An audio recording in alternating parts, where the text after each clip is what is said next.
Voilà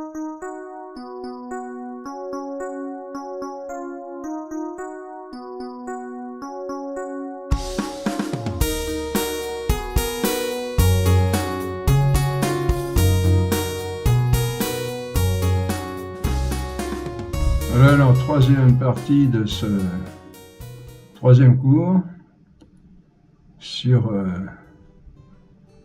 la conscience et la prudence. Alors, c'est donc l'acte intérieur de décision libre qui a seule valeur morale, comme on le disait, hein, vous comprenez pourquoi. Il ne faut donc pas s'inquiéter quand on a tout fait pour connaître la vérité, pour savoir ce qui est bon en un cas particulier. Il est vrai que l'acte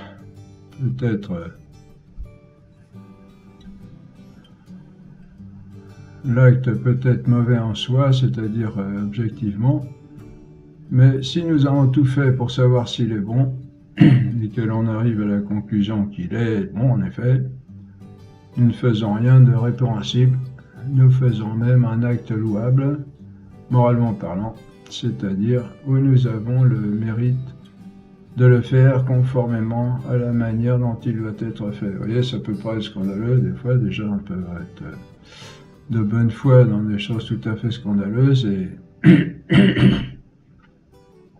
on dit que la personne même peut avoir du mérite si elle fait cela en pensant que c'est bien. Ça peut paraître scandaleux un peu dans un sens, mais c'est tout à fait logique quand on a compris que l'acte n'a de valeur morale que en fonction de l'intention, et l'intention est guidée par l'intelligence, par le jugement de la conscience, le jugement de l'intelligence, et l'intelligence peut être dans l'erreur. Hein. Bon, ben voilà. Et là, bon, c'est dans la pratique, hein, vous imaginez que ça se produit quand même pas tous les jours, mais surtout si l'acte est franchement scandaleux. Il y a d'autres choses qui peuvent venir en ligne de compte, par exemple la barrière sociale, bah, des choses scandaleuses, les autres personnes ont vite fait de nous faire remarquer qu'on n'est pas dans la bonne voie. Pas toujours d'ailleurs, de façon très délicate. Bon.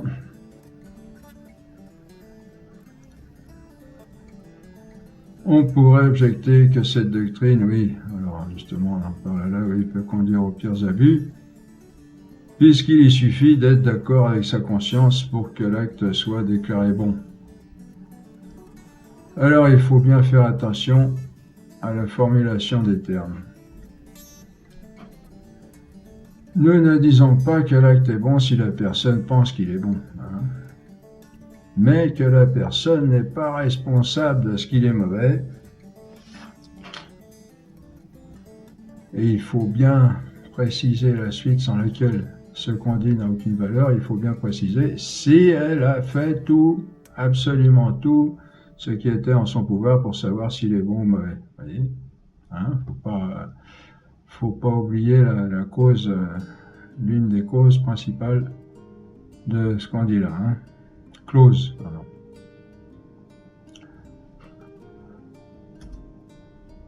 Allez. Ce qui peut aller très loin et implique, comme on le disait tout à l'heure, la recherche sans fin de la sagesse. Vous voyez, donc les deux choses se croisent.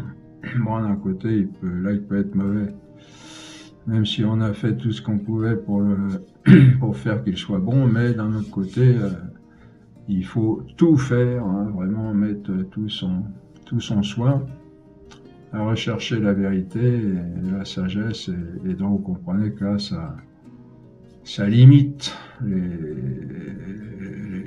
risques de déviation. Hein. Alors on peut croire que si la personne observe bien ces clauses, elle a très peu de chances de se tromper. Hein. Donc ne pas, oui, comme si on disait, la route c'est dangereux, c'est sûr, mais si on fait absolument tout ce qu'il faut pour ne pas avoir d'accident, ben, on en aura peut-être un, mais on on aura beaucoup moins de chances d'en avoir un si on a si on a fait tout ce qu'on pouvait pour ne pas en avoir un. Donc, ne pas oublier cette clause absolument essentielle si la personne a fait absolument tout ce qui était en son pouvoir pour connaître la vérité. Et là, en son pouvoir, parce que la connaissance de la vérité, c'est notre responsabilité à chacun. Certaines personnes peuvent être très sincères dans des actes abominables, bon, c'est quand même assez rare, parce qu'elles ont laissé étouffer la voix de leur conscience, loin de lui avoir donné l'aliment de la vérité, vous voyez. On ne s'écarte pas du chemin considérablement, sans raison vraiment valable. Par exemple, valable, sans raison importante. Par exemple, un mendiant vous demande une pièce, vous refusez parce que vous ne savez pas s'il va s'en servir pour boire. Vous lisez saint Ambroise qui dit, je cite de mémoire, donne aux pauvres comme à Jésus, ne t'occupe pas de l'usage qu'il en fera. Ta récompense est déjà dans le ciel. Voilà, vous allez chercher la vérité auprès d'une autorité très autorisée, en l'occurrence saint Ambroise, un des principaux pères de l'Église latine. Vous avez fait votre devoir de recherche de la vérité dans la mesure du possible. Vous avez trouvé une parole convaincante. Votre conscience est tranquille, votre acte est bon.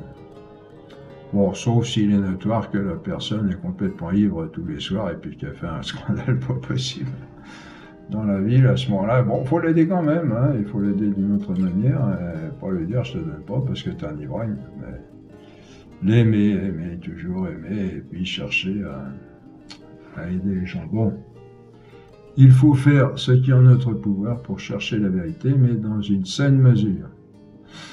Là encore, comme en toute bonne chose, il y a un excès et un défaut qui en font une chose mauvaise. Vous voyez, on en reparlera. La vertu est un milieu entre un excès et un défaut toujours. Le défaut, on l'a vu, c'est de ne pas nous employer suffisamment à chercher la vérité. L'excès, ce sera de la chercher sans fin en coupant les cheveux en quatre et en s'éparpillant. Il y a ce danger-là aussi. En toute recherche de la vérité, dans le domaine spéculatif, comme dans le domaine pratique, il faut savoir viser l'essentiel et s'y tenir. Le défaut, on pourrait l'appeler insouciance, et l'excès, le scrupule. Il faut faire ce qu'on peut dans une mesure raisonnable. Ouais, c'est embêtant tout ça, c'est gênant. Nous, on aimerait bien, oui, mais c'est pas une petite affaire. Premièrement, parce que l'issue, on l'a dit, on le répétera jamais assez, c'est la vie éternelle, soit dans le bonheur infini, soit dans le malheur infini, pratiquement, en enfer, et donc c'est pas une petite affaire. Il faut employer tout notre soin. C'est l'esprit du monde qui veut nous faire croire que ces choses-là sont secondaires, comme cette espèce de laïcisme là qui veut nous faire croire que le monde principal c'est le monde laïque, avec sa politique et sa morale plus ou moins frelatée, et puis que les religions, faites ça chez vous si vous voulez, mais ne vous embêtez pas avec ça. Non, on verra ça. La morale chrétienne qui en fait, vous voyez, repose sur la philosophie naturelle, est ce qui répond le mieux à la vie de l'homme, à ses aspirations et à sa destinée. Voilà, en ce qui concerne cette question de conscience morale, les décisions libres et bonnes sont celles qui sont conformes à notre jugement de conscience, quand on a fait tout ce qui était en notre pouvoir pour connaître la vérité, et les décisions libres et mauvaises sont celles qui n'y sont pas conformes. Alors, comment maintenant faire pour bien faire? Comment savoir ce qu'il faut faire en toutes circonstances? Comment former ce jugement de la conscience? Chose intéressante. Pour former ce jugement de conscience, il faut étudier ce qu'on appelle la morale. Ce qu'on est en train de faire ici. Nous savons qu'elle est très mal vue aujourd'hui, où l'on voudrait vivre une caricature de liberté, comme on l'a vu. La morale est une science, comme la physique ou la biologie, qui nous apprend ce qui est objectivement bon pour l'homme et ce qui est objectivement mauvais.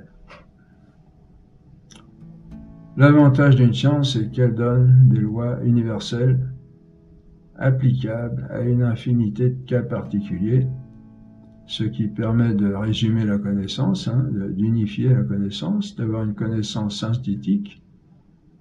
Seulement le problème, dans une matière particulière comme celle de la morale, c'est que les circonstances peuvent faire changer complètement la loi universelle. Vous me direz, ça c'est pas tellement, alors. Par exemple, une loi universelle de morale dit de ne pas tuer son prochain, et même de ne pas lui faire de mal. C'est une loi universelle, vaut mieux même au contraire l'aimer. C'est une loi universelle, mais elle ne peut pas être applicable en certaines circonstances, comme dans le cas de légitime défense. Bon, là, je prends un cas délicat, mais c'est dans la vérité. Vous allez voir. Par exemple, un brigand atteinte sous vos yeux à la vie d'une personne âgée pour la dépouiller. Vous êtes agent de police après votre service et vous avez votre arme sur vous.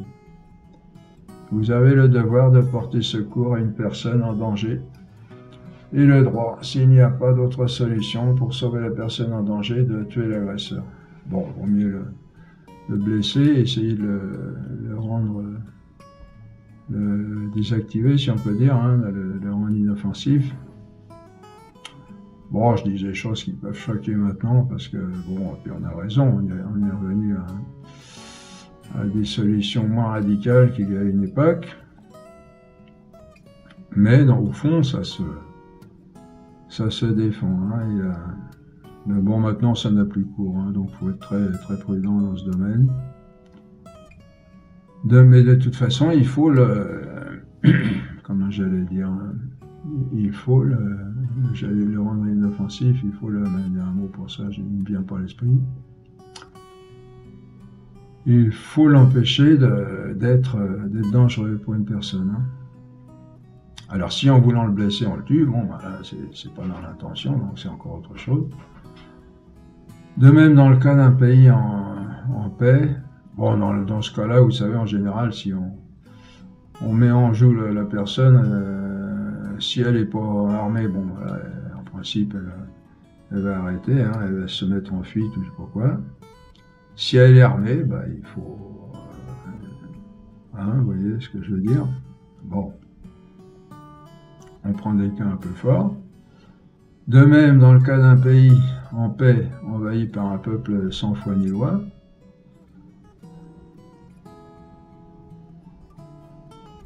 il faut tout faire pour gagner la paix sans verser le sang, mais s'il n'y a pas moyen de faire autrement, il est permis de prendre les armes et de tuer l'envahisseur. Quand ils ne veulent plus rien comprendre. Bon, c'est pas facile, je ne donne pas des cas absolument décisifs, je donne des indications. Après, je suis pas non plus juge de tous les cas du monde, mais vous voyez, c'est pour expliquer le sens de cette morale et de cette conscience. De même, une loi générale dit qu'il faut faire l'aumône aux pauvres, mais parfois, donner de l'argent ne serait pas la bonne solution, comme dans le cas tout à l'heure.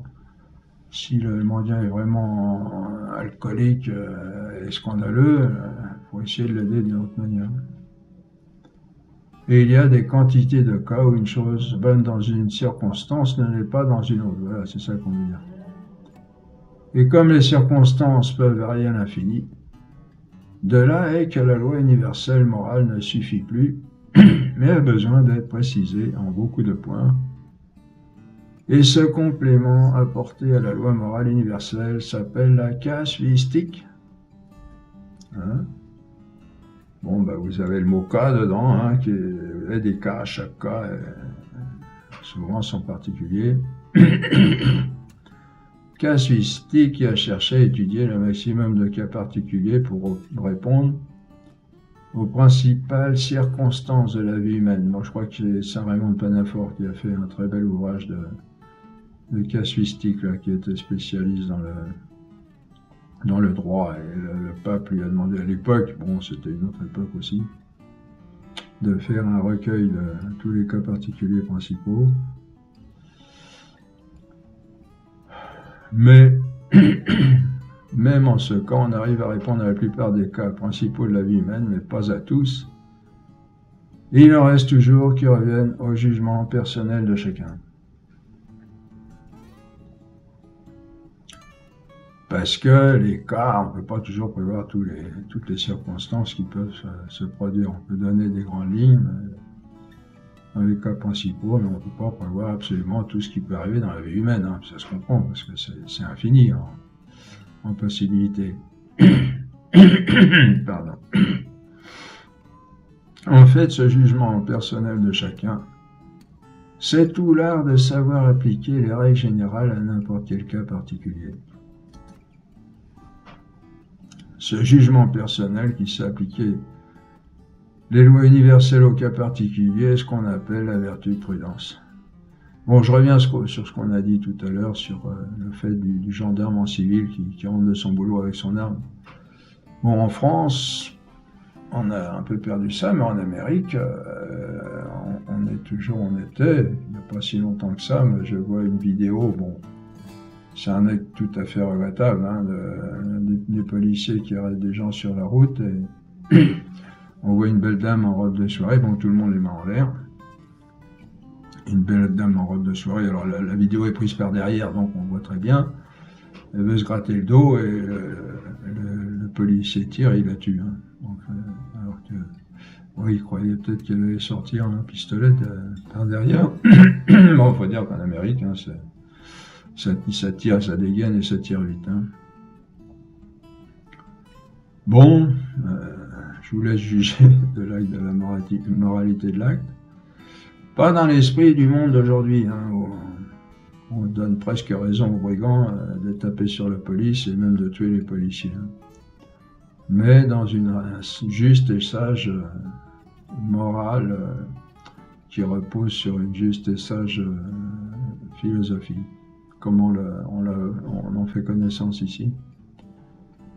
Donc, la vertu de prudence, c'est ce jugement personnel qui s'appliquait les lois universelles au cas particulier, ce qu'on appelle la vertu de prudence. C'est elle qui va faire le lien entre la connaissance morale universelle de la personne et le concret de sa vie particulière. Voyez. Donc, c'est pas, vous voyez, ces jugements particuliers ne sont pas des jugements particuliers, on doit sortir le calepin pour faire des calculs, sortir les lois, toutes les lois, et essayer de voir laquelle qui est. Parce que si on est en face d'un brigand armé, hein, ça peut aller très vite. Et donc il y a une vertu pour ça. On va voir ce que c'est qu'une vertu, hein, qui nous aide justement à discerner ces cas particuliers et à savoir comment réagir en face d'eux. Hein, pour qu'elle soit optimale, donc la prudence, il faudra donc qu'elle soit en même temps très familière. Alors, laissez tomber l'idée de prudence qu'on a dans le sens général, qui n'est pas mauvais non plus, mais qu'on soit prudent. La maman qui dit à son enfant, sois prudent, il fait froid, mets ton cache-nez et ton bonnet, parce que tu risques d'attraper la rhume. Bon, ça fait partie de la prudence, mais on va voir, il faut laisser tomber cette vue habituelle de la prudence. Et là, on parle de la vertu de prudence en philosophie, éventuellement en théologie. En fait, donc, pour qu'elle soit optimale, cette vertu de prudence, donc vous voyez, c'est un peu le lien entre les grandes théories et puis les cas particuliers. Hein. Pour qu'elle soit optimale, et cette vertu de prudence, il faudra donc qu'elle soit en même temps très familière avec l'intelligence théorique, qui possède les lois universelles, et avec l'intelligence pratique, qui sait reconnaître la spécificité de chaque cas particulier. Vous voyez, pas n'importe quoi. Hein. En fait, c'est la qualité principale de l'intelligence pratique, puisque l'intelligence pratique, c'est quoi? C'est rien d'autre que savoir se conduire dans le concret de la vie. Ah, ben nous voilà dans le terrain, là, les gens qui recommandent. C'est pas la théorie, c'est la pratique. Bon, ben vous voyez que Il y a la, il y a la théorie, mais il y a aussi la pratique. Et la pratique dépend de la théorie, la bonne théorie.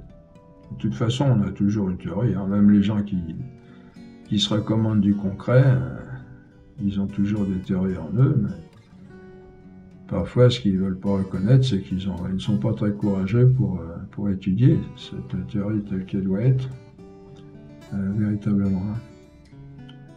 On voit que le mot prudence a grandement perdu son sens original dans la vie courante, comme on le disait, dans laquelle cette vertu était réduite à observer scrupuleusement le code de la route pour ne pas avoir d'accident ou à mettre son cache-nez pour éviter d'attraper froid l'hiver. Comme vertu, en fait, c'est elle qui va nous dire comment atteindre notre fin dernière. Voyez. C'est la lumière du chemin, la lumière de l'intelligence pratique, qui nous montre par où il faut passer. C'est elle qui nous apprend comment nous conduire dans toutes les circonstances de la vie.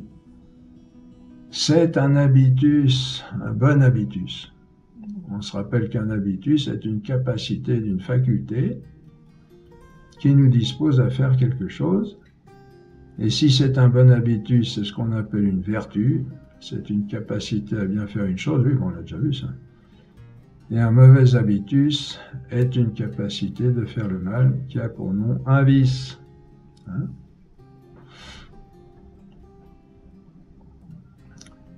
Un habitus, la vertu c'est un habitus c'est une capacité d'une faculté, on va dire c'est une disposition d'une faculté. Vous voyez, on a des facultés comme la faculté de connaître, la faculté de vouloir, la faculté d'aimer, la faculté de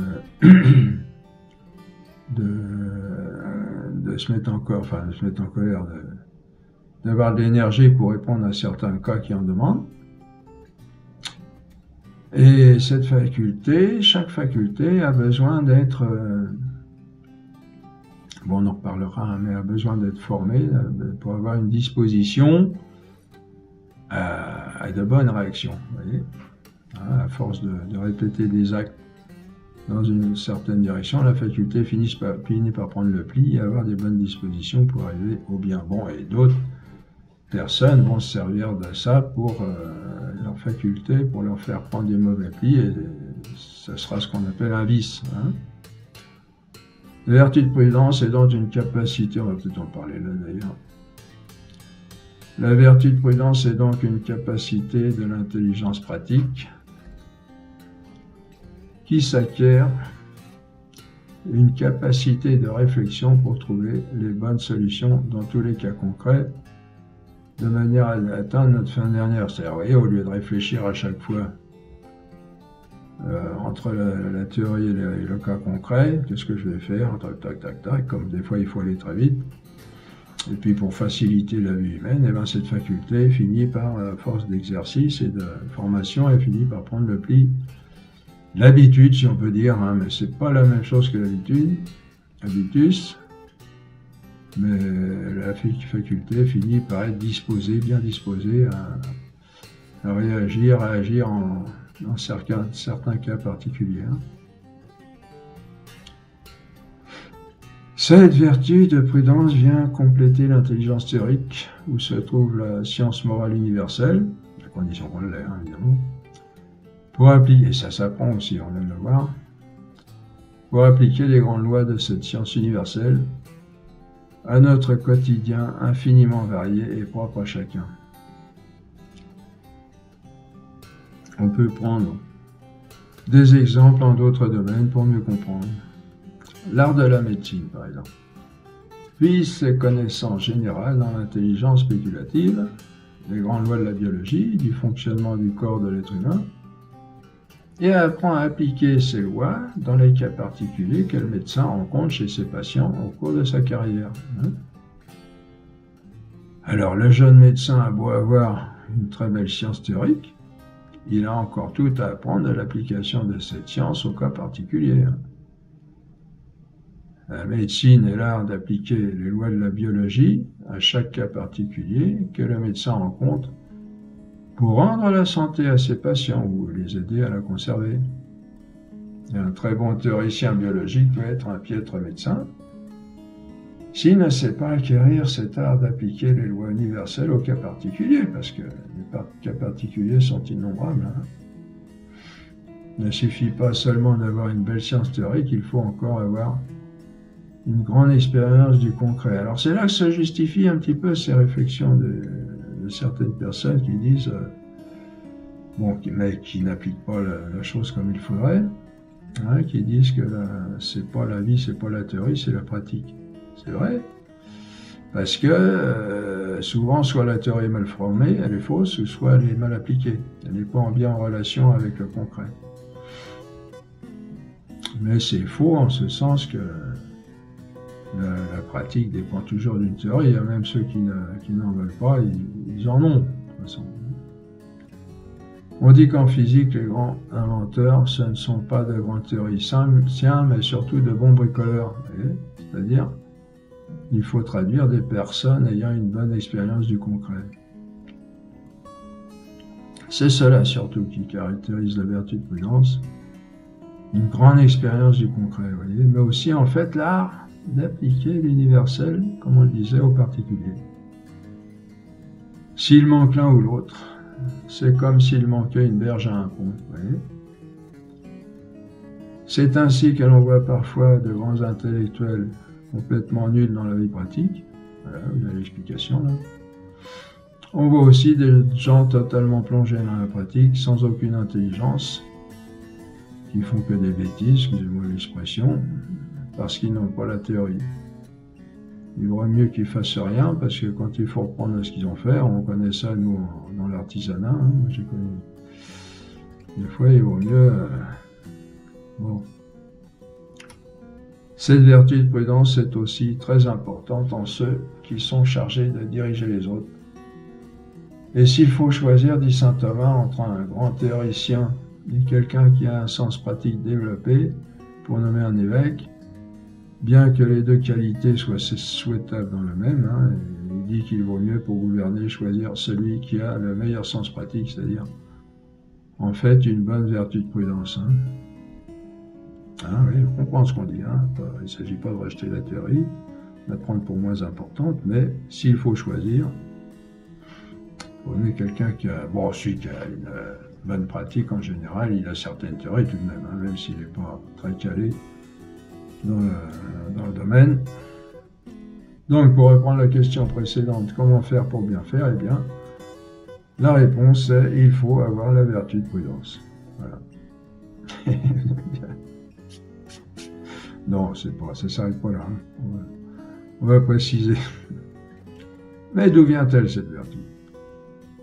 Comme on l'a signalé, elle est à acquérir. Nous ne naissons pas plus avec elle qu'avec la connaissance de la table de multiplication ou de la langue espagnole.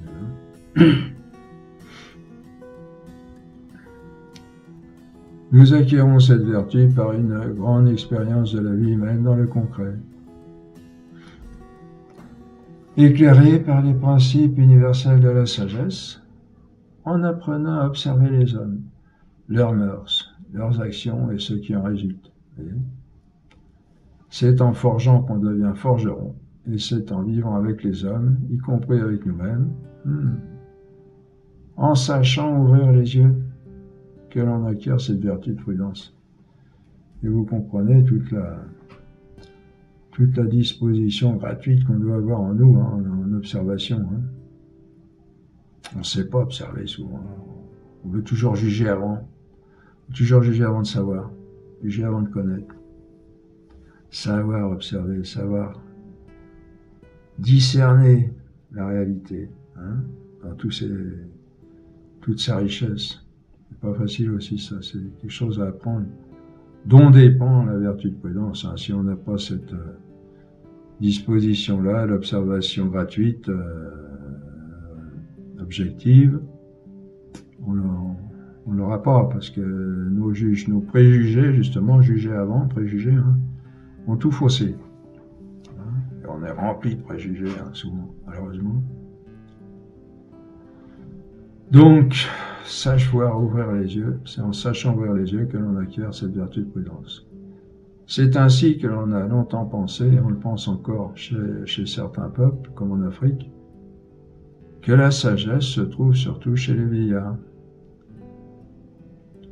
Ça ne veut pas dire que la sagesse vient automatiquement avec l'âge, mais qu'une personne âgée a en général beaucoup plus d'expérience de la vie qu'un jeune, parce qu'elle a eu le temps d'expérimenter pas mal de choses et d'en constater les effets plus ou moins bénéfiques. Car ce qui importe surtout dans ce genre de savoir, c'est comment réussir sa vie. Du moins, dans une situation particulière, réussir sa vie, au sens où on l'entend dans ses cours. L'expérience ne vient pas automatiquement avec l'âge. Il faut aussi savoir observer, comme on disait, et comprendre comment réagissent les personnes ou les choses dans les situations auxquelles elles sont confrontées. On peut avoir un grand âge et être complètement inepte si on n'a pas su acquérir cette sagesse pratique et aussi théorique. Les voyages également sont très formateurs parce qu'ils font découvrir une plus grande variété de modes de vie et de choses. Bon, maintenant on a l'Internet, des tas de documentaires super intéressants. Mais bon, il faut faire attention aussi de voir comment ils sont interprétés souvent. Les gens, ceux qui montent ces documentaires, ils ont souvent des comment on appelle ça ils ont souvent une option fondamentale, oui c'est ça, des options fondamentales qui les fait interpréter les choses selon cette option fondamentale et qui n'est pas toujours saine. Bon. Et donc une expérience personnelle dans les voyages est très importante aussi. Ça ne veut pas dire que les documentaires sont à rejeter, mais il faut être très prudent dans l'interprétation de ce que ces gens nous disent, qui sont des gens très qualifiés, qui font du bon travail, mais qui malheureusement est un gros problème. On l'a vu, c'est que on est dans notre monde, on est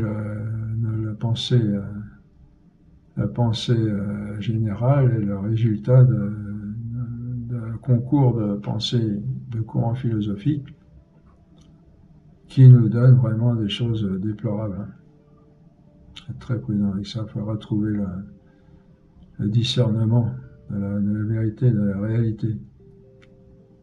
De même, l'amour nous aide beaucoup à apprendre en nous faisant entrer plus avant dans les relations avec les autres. Vous comprenez, les autres communiquent beaucoup plus volontiers quand ils se sentent aimés et appréciés. C'est la clé pour ouvrir la porte. Ce qui donne une grande expérience encore, ce sont les confidences des personnes avec lesquelles on a des rapports, et ceux qui exercent des professions qui comportent d'en avoir de façon intensive, comme les médecins, les avocats, les assistantes sociales, les prêtres, sont très bien placés pour acquérir une belle expérience humaine. Ceci dit, on le répète, dans tous les cas, dans la mesure où l'on sait interpréter cette expérience dans la sagesse, c'est-à-dire bien la comprendre et savoir l'insérer, l'ordonner dans l'intégralité de la réalité. On revient toujours à ce lien qui doit nécessairement exister entre une théorie juste, c'est-à-dire qui provient du réel, et la réalité concrète, correctement interprétée. Puis c'est un bonheur de découvrir toutes les richesses de la nature humaine dans toute sa diversité. À cette expérience personnelle que l'on peut acquérir, il faut ajouter l'expérience de l'humanité au cours de l'histoire. L'expérience contenue déjà dans l'Antiquité grecque et latine. Voilà, tout cet enseignement, moi j'ai eu la chance d'étudier le latin et le grec. Et il y a une richesse de codes. Ils ont tout trouvé, on dit, les Grecs ont tout trouvé. tout ce qui s'est fait après en philosophie, ça a été un développement d'un côté ou de l'autre de la pensée grecque. Tout n'a pas été bon non plus, hein, mais ils avaient tout trouvé. Hein. La langue, d'ailleurs, montre qu'elle est l'expression de sciences très, très développées. Hein. Aristote était un très grand savant, un très grand savant. Alors, il est décrié maintenant, s'il est mal compris, mais c'était quelqu'un qui avait monté toute une école, tout un ensemble, on dirait, de bureaux, d'études, hein, de la nature, en biologie, en physique, etc. Hein. Bon. L'expérience donc de l'humanité déjà contenue dans l'Antiquité grecque et latine, et le latin aussi, hein, les latins, la langue latine, c'est quelque chose d'extraordinaire. Hein, quand on nous parle de la science d'aujourd'hui comme le summum, moi je rigole, parce que quand j'ai eu la chance je lis le latin couramment, pas couramment. C'est une langue d'une puissance extraordinaire. On peut dire des choses très profondes et très fortes en très peu de mots. Hein. C'est ce qui fait sa force aussi, d'une certaine manière. Enfin, une de ses forces. Et puis, bon, c'est pareil, hein, tout n'a pas été bon non plus. Hein. Mais voilà, il y a une grande science, expérience à puiser là. Et puis aussi, par exemple, moi j'ai surtout étudié les historiens, pas trop les poètes, les historiens comme Tite-Live, Tacite, Démosthène en grec. Oh, c'est d'une richesse extraordinaire. Hein. Et puis aussi, par exemple, chez nos grands auteurs français du XVIIe siècle, comme La Bruyère, La Fontaine, hein, vous savez, les grands classiques, Molière, Boileau, Corneille, Racine, ils nous apprennent beaucoup sur l'homme, ses qualités et ses travers, nous attirent vers les premières et nous détournent des seconds. Ah, on a beaucoup à tirer, hein, à profiter de ces grands auteurs classiques là, du XVIIe siècle. Le grand siècle, hein, comme on l'appelle. Hein. Maintenant, il est décrié, malheureusement, avec cette prétexte d'une liberté qui nous détruit, en fin de compte.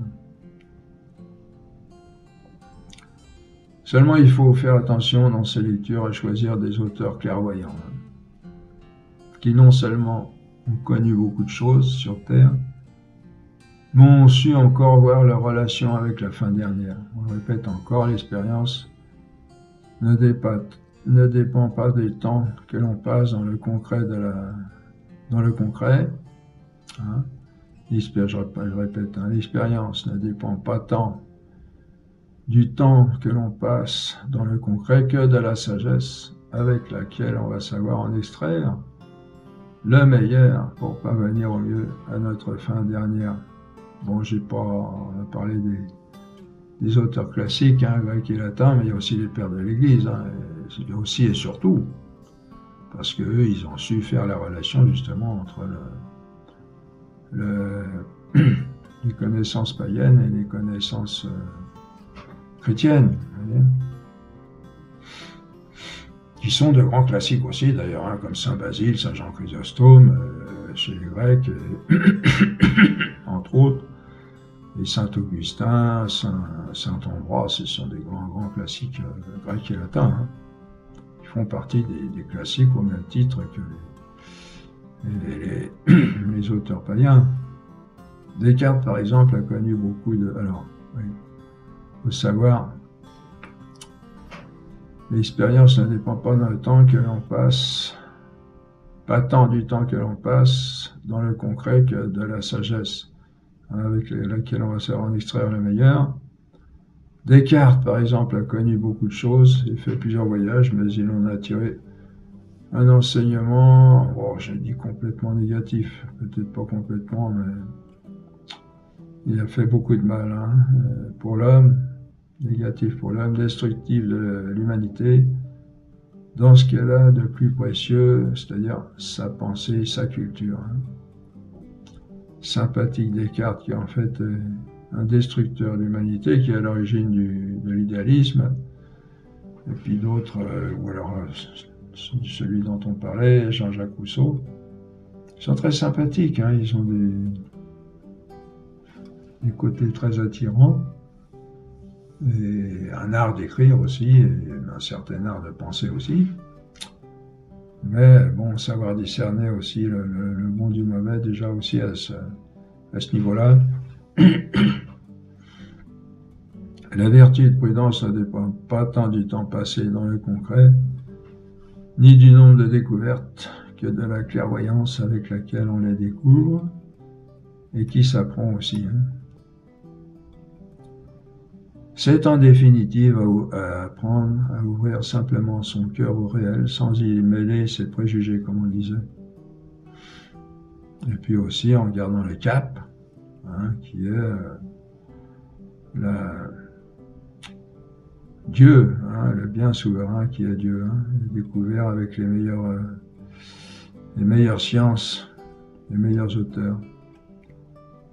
Alors c'est pas évident de les découvrir tout seul, donc c'est pour ça qu'on, dans ces cours, vous verrez, on vous indiquera ici ou là, on vous donnera des indications. On vous en a déjà donné d'ailleurs. On peut prendre un exemple dans l'Évangile pour montrer que la prudence peut être une vertu, que la prudence, pour être une vertu, dépend essentiellement de la fin dernière. Vous voyez ce qu'on vient de dire. Regardez cet économe infidèle, hein, dont parle Jésus, qui emploie son astuce de façon frauduleuse pour se ménager une bonne retraite. Hein? Bon, j'ai pas mis la référence là, mais Jésus vante son astuce. Bah, c'est un économe, hein, infidèle. Bon, il devait faire de la magouille. Hein, il devait s'en mettre un peu dans les poches de temps en temps. Le maître apprend ça et puis il lui dit, à rencontre de ton administration, tu pourras plus maintenant. Tu pourras plus, en 2 mots, tu pourras chercher du travail ailleurs. Bon. Et alors, avant de partir, il se fait appeler les débiteurs de son maître, hein, ceux qui lui devaient de l'argent, pour leur dire, bah, combien tu dois, toi, 100 machin, bon, bah, écris sur ton papier, écrit 80 ou 50, il en appelle plusieurs comme ça, pour se ménager un arrière assez avantageux. Hein. Il se dit, bah, comme ça, quand je serai viré, j'irai voir mes amis et je pense qu'ils pourront m'aider, au moins d'une certaine manière. Et Jésus, qu'est-ce qu'il fait devant tout ça? Il vante son astuce et condamne sa fin dernière, vous voyez. Il nous propose de prendre en exemple la même astuce en vue de la fin réelle qui est Dieu, vous voyez. Pour pas non plus mal interpréter ce que dit Jésus. Hein.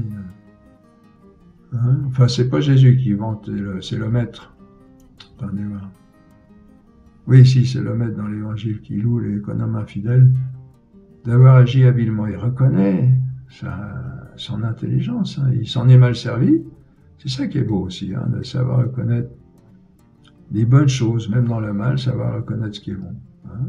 Il reconnaît son intelligence, son astuce de se ménager des arrières après qu'il sera envoyé, et il condamne son but, qui est il profite de son maître, en fin de compte. Hein. Il continue de s'en mettre dans la poche. Hein. Bon, Jarry, c'est pas drôle, il y a beaucoup d'abus comme ça qui sont vraiment déplorables. Il veut nous faire honte, Jésus, Dieu, en nous montrant combien nous sommes ingénieux pour notre intérêt égoïste, ce qu'on appelle la prudence de la chair, hein, et peu pour notre vrai bien. Ah oui, souvent, on est bien plus astucieux pour nous procurer des biens malhonnêtes, souvent, que pour parvenir au vrai bien. La vertu de la prudence est donc cette ingéniosité, cette astuce de l'esprit, cette intelligence pratique qui, d'une part, ne perd jamais de vue la fin dernière, hein, et d'autre part, cherche continuellement à trouver les moyens d'atteindre cette fin dernière dans le concret quotidien, hein, comme un pied, un pont. Hein. Elle adapte, elle arrange ce quotidien, son quotidien, pour qu'il devienne son chemin vers la fin dernière. Bon, dans la mesure où elle a action et responsabilité. Hein. Elle a un pied dans l'éternité et un autre dans l'espace et le temps. Dans la pratique, la première chose que la vertu de prudence a à faire, c'est de réfléchir avant d'agir. De voir comment adapter ce quotidien à l'éternité. On va préciser ces points-là. Très très important pour les actes humains. Comment agir, justement, on s'est posé la question là, comment agir, comment mettre en œuvre cette vertu de prudence, et ben voilà, on explique là, on continue d'expliquer. Donc, réfléchir avant d'agir. Hein. Il faut réfléchir un temps, alors, il faut réfléchir un temps convenable, prendre une décision ferme et passer à l'action, on va développer ça. C'est le régime normal, le régime de santé. Seulement, là, comme en tout, il y a des maladies opposées à cette vertu qu'on appelle des vices. Alors, premièrement, l'un de ces vices opposés à la réflexion, c'est l'irréflexion,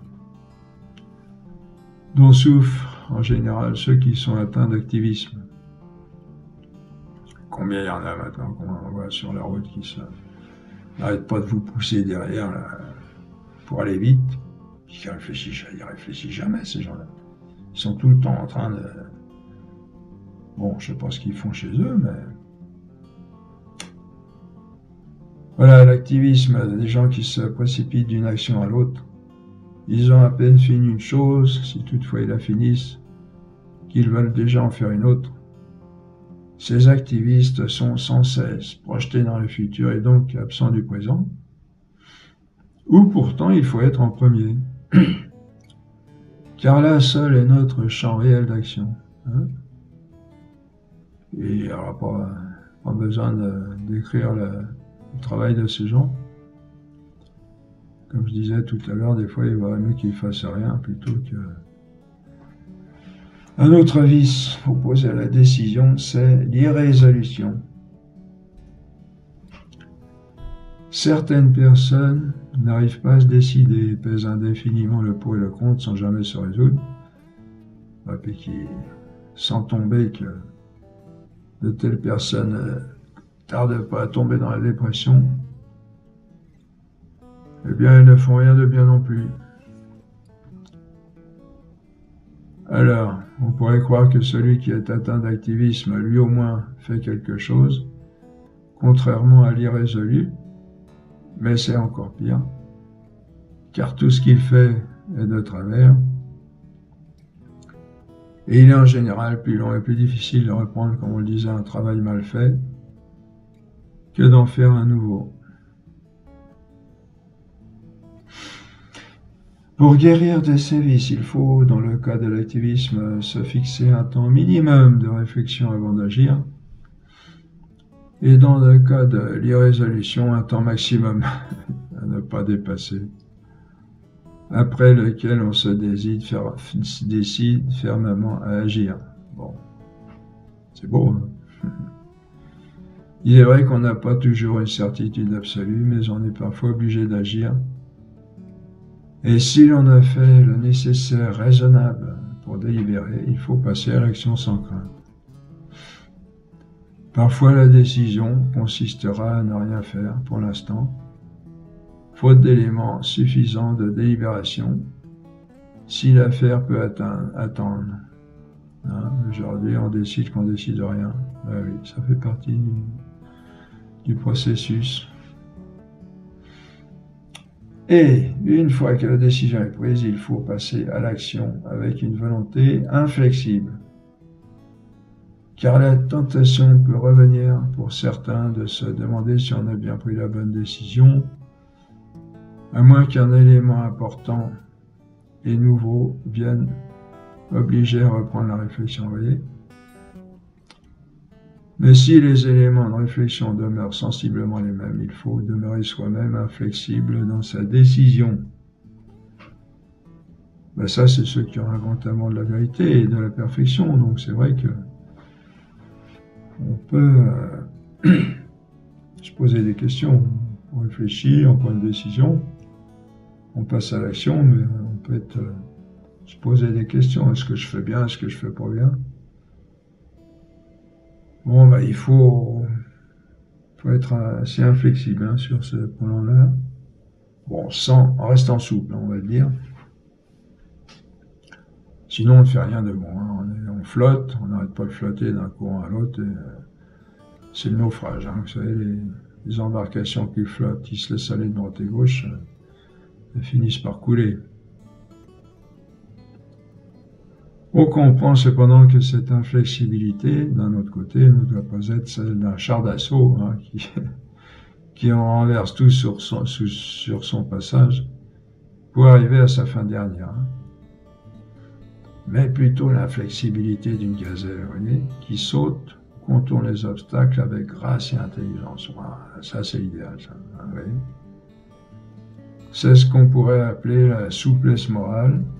Bon, il y a peut-être un mot plus joli que ça, mais bon. Prendrez celui que vous voudrez, vous voyez, l'essentiel, c'est de comprendre l'idée. Elle est tout l'art de passer avec finesse à travers les innombrables circonstances particulières du quotidien, en gardant cette volonté inflexible de parvenir à la fin dernière. Et les gens qui font ça, ils sont très aimés. D'un côté, ils sont fermes, et d'un autre côté, ils ont un sens aigu de la délicatesse humaine dans les relations. Alors, je vais ouvrir un peu la lumière. Le jour tombe à le... Oui.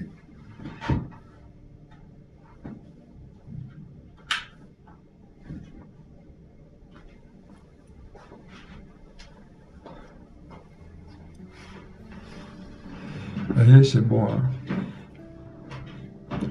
Belle doctrine, magnifique doctrine. Ah, c'est pas assez. Alors.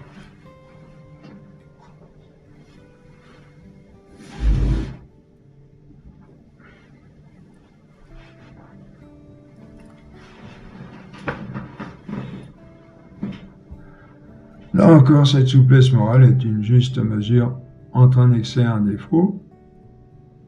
Défaut de souplesse du char d'assaut et excès de souplesse qui tente à affaiblir, j'ai oublié quelque chose là, oui c'est ça,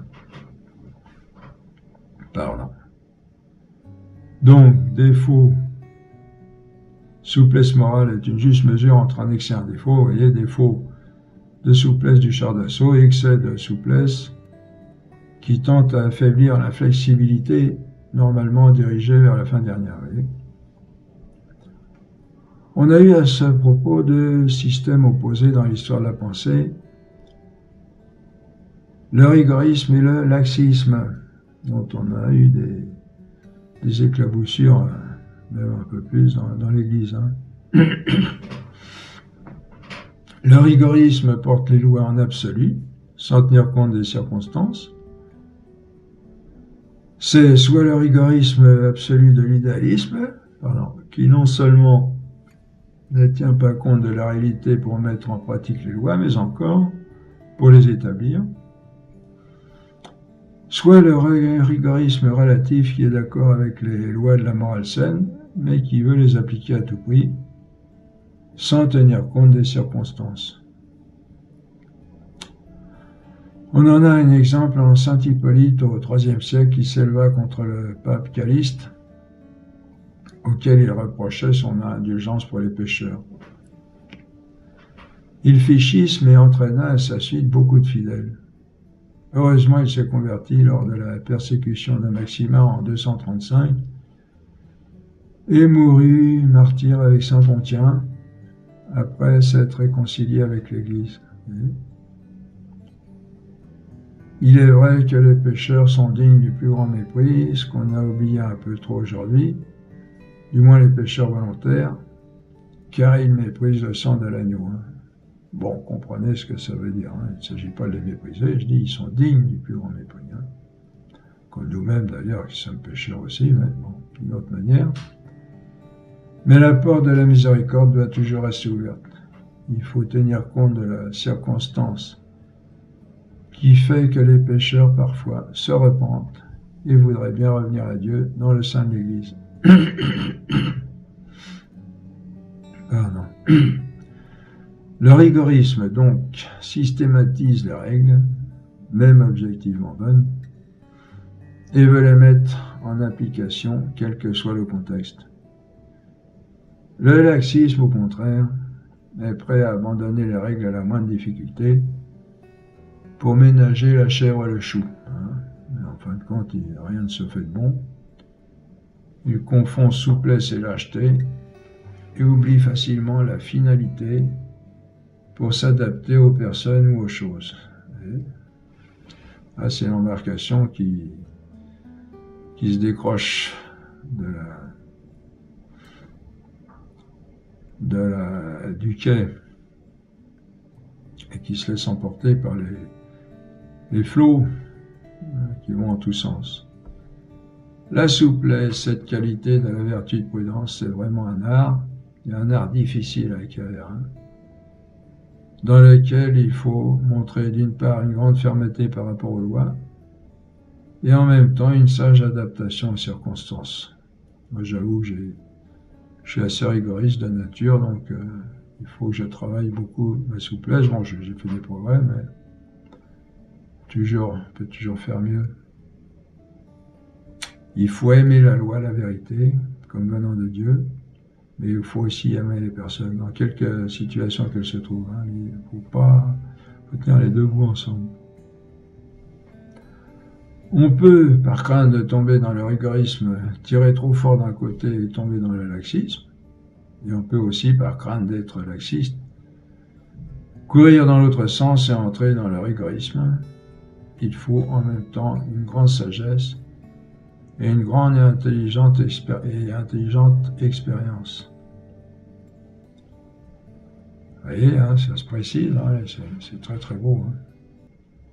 Aujourd'hui, par exemple, dans l'Église et même ailleurs, on serait plutôt dans une période de laxisme, où tout est plus ou moins permis, sous prétexte que Dieu est miséricordieux. Vous voyez, par exemple, dans les églises, c'est la foire, où on parle tout haut, non seulement dans l'église, mais même pendant les cérémonies, maintenant, pendant la messe. Des gens, ils racontent leurs histoires tout haut.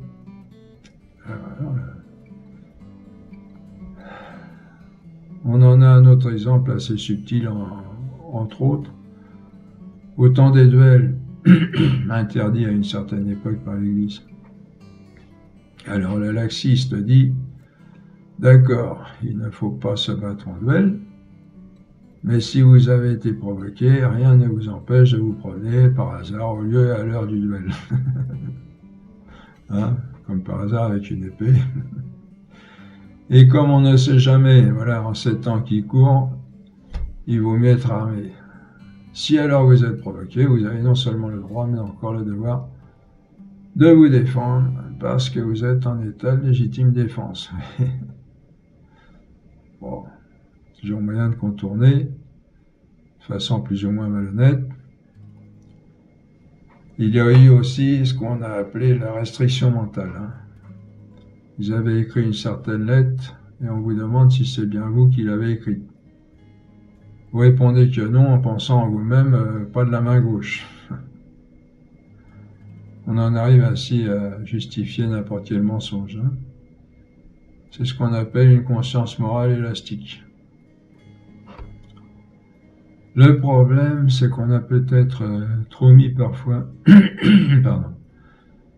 l'accent sur le fait que la morale est un ensemble de règles, en perdant de vue que s'il y a des règles, elles ne constituent pas un absolu,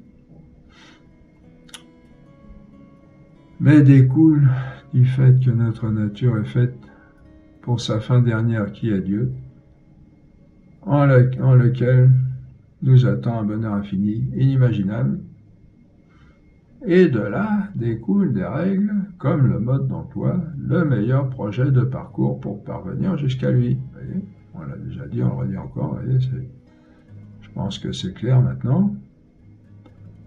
Quand on sait cela, les règles deviennent beaucoup plus intéressantes, vous comprenez, attirantes. À partir de là, la morale n'est plus conçue de façon statique, mais comme un dynamisme qui nous aide à avoir l'énergie de parvenir à cette fin, parce que c'est pas évident non plus, hein, à travers la vie, vous savez comme moi, nous aide à avoir l'énergie de parvenir à cette fin à travers le dédale quasi infini des circonstances de la vie quotidienne. Hein. Le tout se résume en l'alliance d'une volonté inflexible de parvenir au but, avec une souplesse pleine de sagesse au milieu des diverses circonstances, souplesse qui sait garder un juste milieu entre le laxisme et le rigorisme. Vous voyez, c'est très beau ça. Voilà pour la vertu morale de prudence et la conscience. Vous voyez que c'est beaucoup plus sympathique telle qu'elle nous apparaît habituellement, telle qu'on veut nous la faire voir comme un monstre, hein, d'un épouvantail de laideur. Donc un acte moralement bon est un acte qui est conforme à notre jugement de conscience, convenablement éclairé,